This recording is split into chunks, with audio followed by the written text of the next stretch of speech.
internet of value at Ripple, we're thinking much bigger than just cross-border payments. It's kind of like Amazon with rare books in the early days, just this market happens to be a $10 trillion market. We are at a historic turning point. Said in the past that you are doing for money what email did for communication. Moving the whole revolution forward. Take on it. There's trillions of dollars parked around the world. XRP. Is there a possibility that Ripple could take over Swift one day? Well, welcome back, ladies and gentlemen, to another episode of 24 Hours Crypto. Let's get right into today's video. I've been punching air all day, all morning, actually, because it's only 1:02 p.m. Eastern time as I'm recording this. In today's episode, you are going to jaws are hitting the floor. Jaws are definitely hitting the floor. Robinhood comes out today saying we're going to offer Solana, Pepe, XRP, and Cardano now. And a remarkable comment by a Twitter individual saying, how does one delist Solana at $12 and then relist it at $212? And I mean, I couldn't have said that any better. And when the value of XRP right now at 72 cents, it is the most cheapest thing you'll ever see in your life. Because once these institutions come in, and I know we sound like a broken record, but you know this broken record's going to go platinum, things are going to change drastically.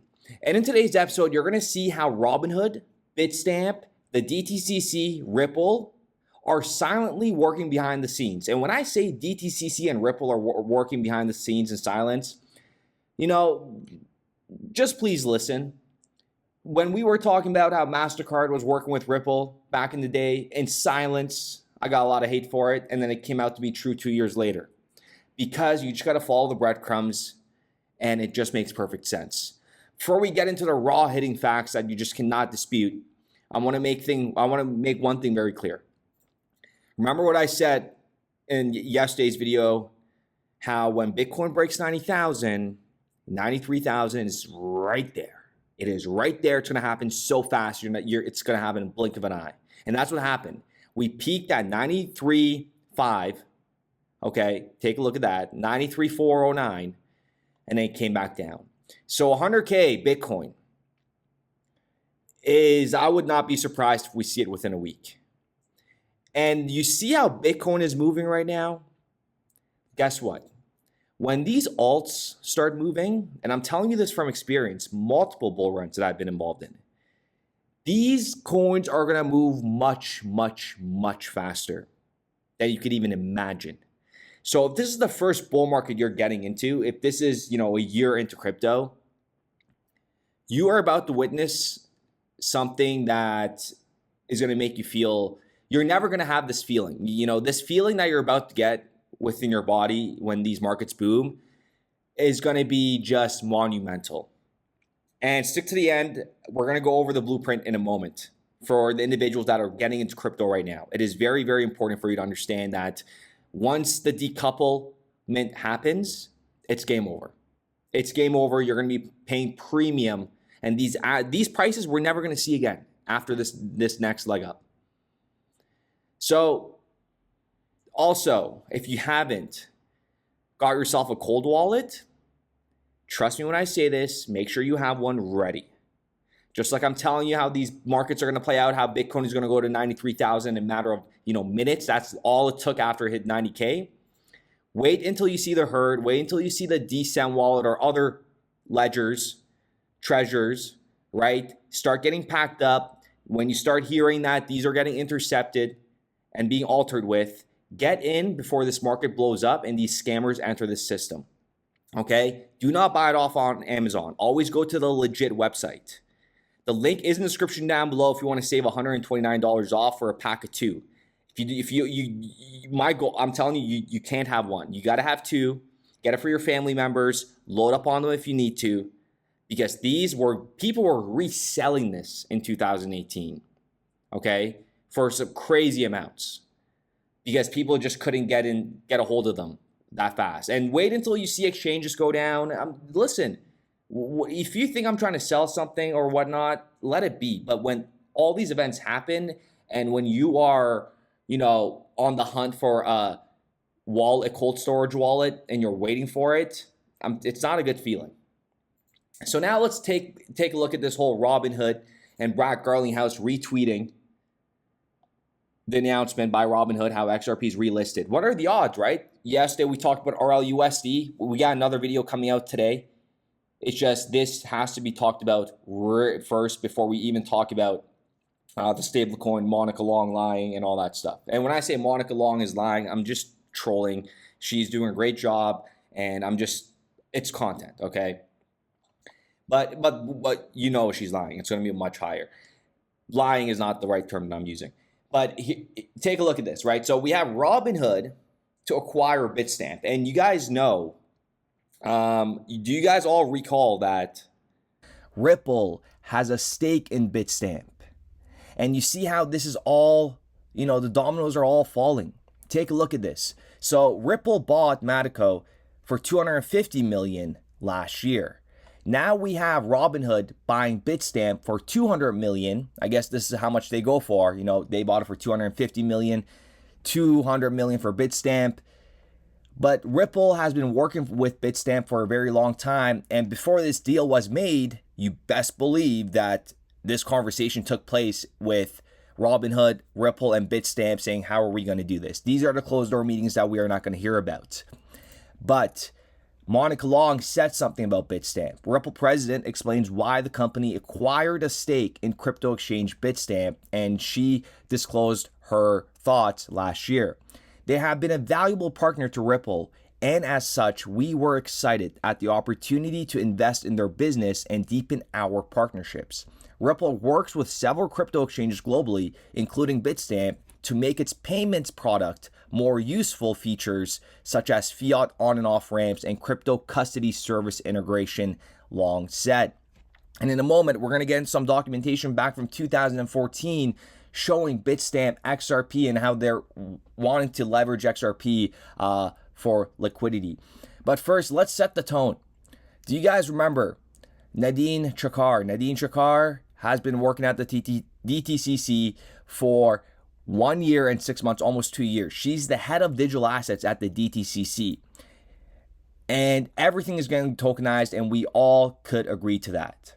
And listen to what she says here about, compliance first. I'm going to mix it in with what Monica Long said yesterday.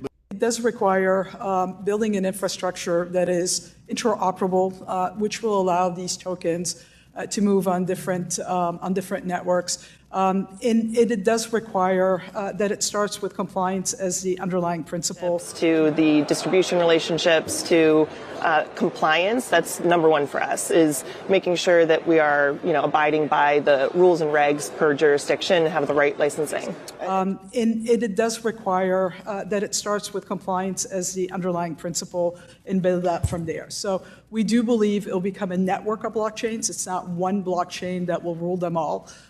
There is technology today that allows us to incorporate compliance and rules and make a token a smart token that allows us to actually ensure that a lot of the compliance, AML, KYC sanctions.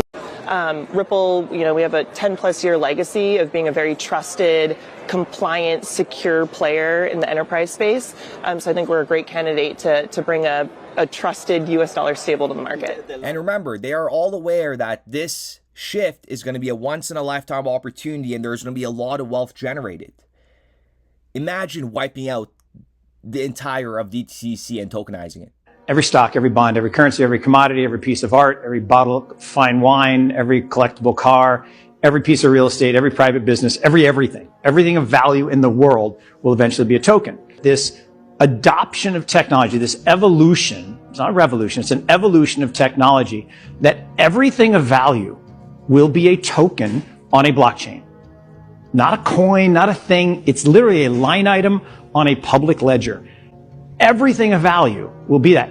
And every transaction of value will happen in digital assets. And every transaction of value will happen in digital assets. You don't need the pieces of paper. Wipe out all of DTCC, which processes $1.8 quadrillion a year. That is a large number. That will all move to digital. And when it does, it will create massive wealth, the greatest wealth creation opportunity I'm going to see in my lifetime. And forget what Nadine said about compliance. Remember her thoughts about tokenization and how much money there is. She said the sky's the limit. Assets in the world, depending on whose report you read, it varies between 300 trillion and 700 trillion. It is my firm belief that everything can be tokenized. So it's not just big, it's huge. So it could go, I honestly think the sky's the limit. I truly believe everything can be tokenized. And the sky is truly the limit. And when I say, XRP is going to flip Bitcoin and become the number one asset and take over, I feel like people are only going to understand that statement only if you understand how XRP operates and what it's actually meant to do. And that is why it reaching number one and having multi-trillion-dollar market cap is going to happen. We will all see that to happen. And take a look at this PDF from Ripple. The Ripple protocol, a deep dive for finance professionals. And here they have a figure showing you how money is sent from the US to the EU and how there are so many fees in between. You have the sending bank fee, you have the correspondent banking fee, you have the FX fee in terms of doing the FX swap, and then you have the receiving institution fee. Again, this is just all a money grab. But take a look at this little figure that they put together in regards to utilizing XRP, right? You see how XRP is in the middle and you have all these currencies connected to it. And guess what? If we zoom in here, we even have your one and only Bitstamp, right? Bitstamp, which Robinhood just acquired, and Ripple has been utilizing Bitstamp for a very, very, very long time. So you best believe that one of the main conversations that took place when Robinhood was acquiring Bitstamp was Ripple XRP, come on in. What's going on here? You guys have been in here for a very long time. What's your outlook for Bitstamp, right? This is where enterprise meets enterprise. Two giants, Ripple, Robinhood, Matico, all these large financial institutions are coming over to the XRP ledger because this opens up more gateways and the reach for other jurisdictions. Keep in mind, an asset needs to have regulatory clarity if it's traveling through different jurisdictions when you're utilizing and doing a transaction, right? That is very, very important that XRP has all these licenses through different jurisdictions and different countries, right? This is very important when you're going into a regulated industry. And we are very early. We are very early. And the IMF, I got to play this video to you guys again, just to show you guys how early we are. And this is what the IMF is talking about, right? This is from the International Monetary Fund. This is the top of the top. And listen to what they say here. We talk about first mover advantage a lot, and it's actually very interesting because in technology, it can certainly be possible to be too early to develop a product that the world is just not ready to receive, or the infrastructure isn't in place to make that product as successful as it could be. So sometimes the first mover doesn't always win. Sometimes they're too early. But I think that it's not just about the first mover effect for adoption. It's also about the first mover effect for standards. So whoever's first out of the gate here is going to set norms and standards around around privacy, around how open the system is, and actually very detailed standards in how transactions are formatted and how they interact. And as financial institutions start onboarding onto these systems, they're going to get used to one set of standards, and it's going to be extra work to add in new sets of standards.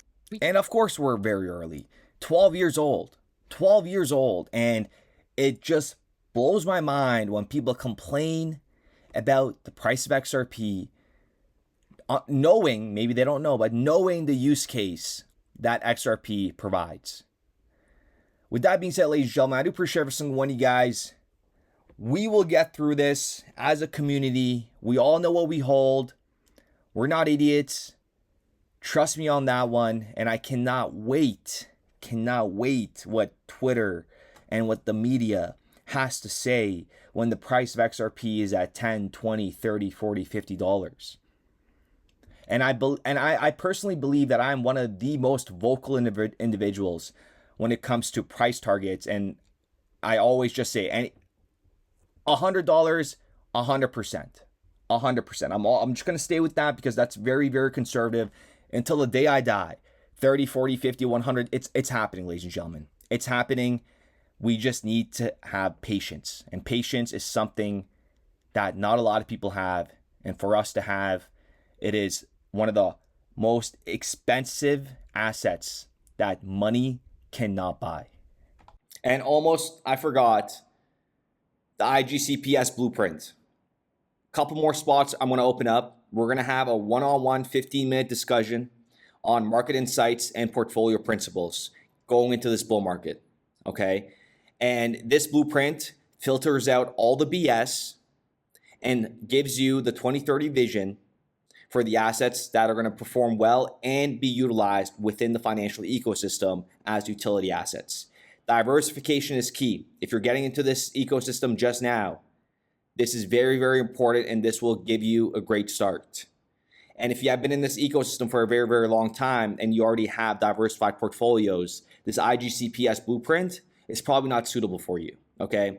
This is an institutional grade crypto portfolio strategy where it cancels out all the noise. If you're just getting into the ecosystem, this is going to be very, very valuable for you. And our 15-minute discussion that we're going to have as well, where you could pick my brains on everything, is going to be very, very valuable for you as well.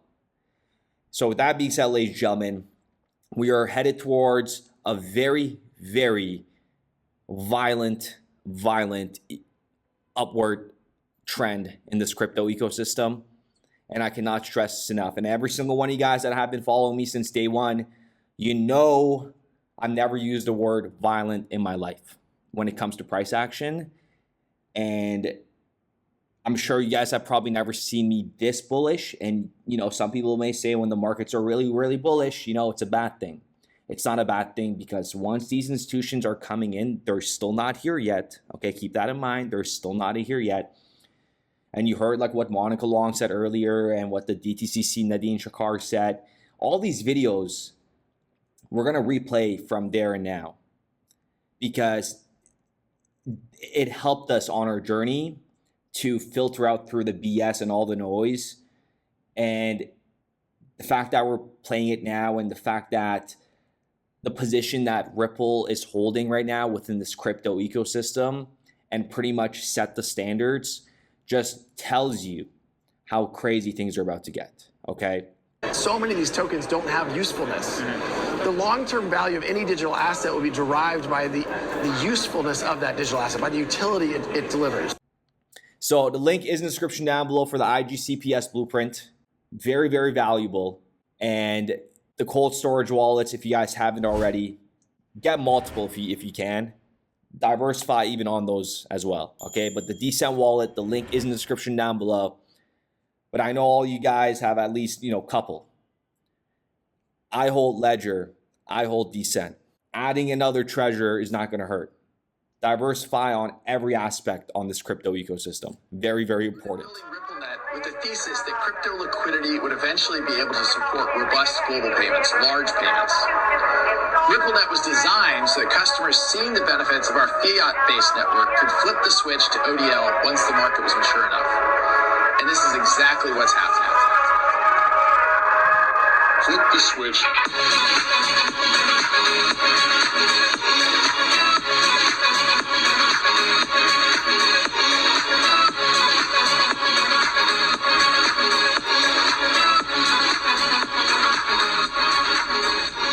I think what we're building has, you know, it's solving a real problem. And I think all of the tokens, my advice to anybody would be, understand the utility. If there's real utility and there's real value being delivered to a real customer, there will be value in the token.